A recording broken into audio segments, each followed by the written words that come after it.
DSC చుట్టూ AP రాజకీయం హాట్గా నడుస్తోంది. టీచర్ ఉద్యోగాల భర్తీలో తప్పులు జరిగాయి, నేతలు డబ్బులు దండుకుని అనర్హులకు ఉద్యోగాలు ఇచ్చారు అంటూ వైసీపీ నేతలు ఆరోపిస్తూ ఉద్యమం బాటపట్టారు. అయితే బట్ట కాల్చి మీద పడేయడం కాదు, దమ్ముంటే నిరూపించాలి అంటూ సవాల్ చేస్తున్నారు టీడీపీ నేతలు. డిఎస్సీలో అక్రమాలు జరిగాయంటూ ఏపీ వ్యాప్తంగా ఆందోళనలకు దిగింది వైసీపీ. కొన్ని రోజులుగా ఆరోపణలు చేస్తోన్న నేతలు ఇప్పుడు ఏకంగా రోడ్డెక్కారు. పార్టీ విద్యార్థి విభాగం ఆధ్వర్యంలో రాష్ట్ర వ్యాప్తంగా నిరసనలు తెలిపారు. రాష్ట్ర వ్యాప్తంగా అంబేద్కర్ విగ్రహాలకు వినతి పత్రాలిచ్చారు. స్పోర్ట్స్ కోటాలో సీట్లు అమ్ముకున్నారని ఆరోపణలు చేస్తున్నారు. మెరిట్ లిస్ట్ ఎందుకు డిలీట్ చేశారో చెప్పాలంటూ ప్రశ్నిస్తున్నారు. అసలు ఆటలంటే తెలియని వాడికి స్పోర్ట్స్ సర్టిఫికేట్లు ఇచ్చారు, 421 మందికి ఇచ్చారు, వాళ్ళందరికీ ఉద్యోగాలు ఇచ్చారు. ఇచ్చే టైంలో ఏం చేశారు, ఒక్కొక్కడికి 10 లక్షలు, 20 లక్షలు, 30 లక్షలు వసూలు చేశారు. వసూలు చేసి అన్నీ కూడా మన లవ్ క్యాష్ గారికి ఇచ్చారు. ఇది దుర్మార్గమైన పని. స్పోర్ట్స్ కోటాలో 400కు పైగా జాబులు కూటమి పార్టీలకు అనుకూలంగా ఉండేవారికి ఇచ్చుకున్నారంటూ వైసీపీ ప్రధానంగా ఆరోపిస్తోంది.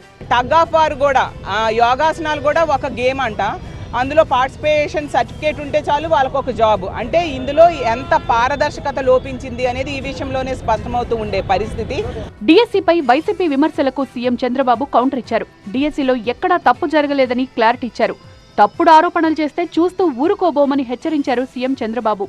తప్పుడు ప్రచారాలు చేసి యువతలో అపోహలు సృష్టించాలంటే కబద్దార్, జాగ్రత్తగా ఉండండి. మీరు సాక్ష్యాలు ఇవ్వండి, నేను వాళ్ళ నడి రోడ్లో నిలబెట్టే బాధ్యత నాది.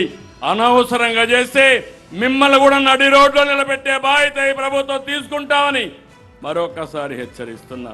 అటు లోకేష్ కూడా ఈ అంశంపై ఘాటుగా స్పందించారు. డిఎస్సీని అడ్డుకోవాలనే ప్రయత్నాలు విఫలం కావడంతో కొత్త డ్రామాలు మొదలుపెట్టారన్నారు. ఆ గొడ్డలి పార్టీ నాయకులు వెళ్ళి ఏకంగా 200 కేసులు మన పైన పెట్టారు.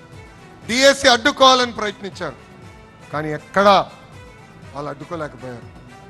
అందుకే ఇప్పుడు కొత్త డ్రామా తీసుకొచ్చారు డిఎస్సీ పైన. అందుకే చెప్తున్నా, సైకో నీది 10th క్లాస్ పేపర్ లీక్ చేసిన బ్యాచ్, నాది స్టాన్ఫర్డ్ హిస్టరీ ఉన్న బ్యాచ్. పొలిటికల్ రచ్చకు కారణమైన డిఎస్సీ నియామకాలకు ఎండ్ కార్డ్ ఎక్కడ పడుతుందో, దీనివల్ల ఎవరికి డ్యామేజ్ అవుతుందో చూడాలి మరి.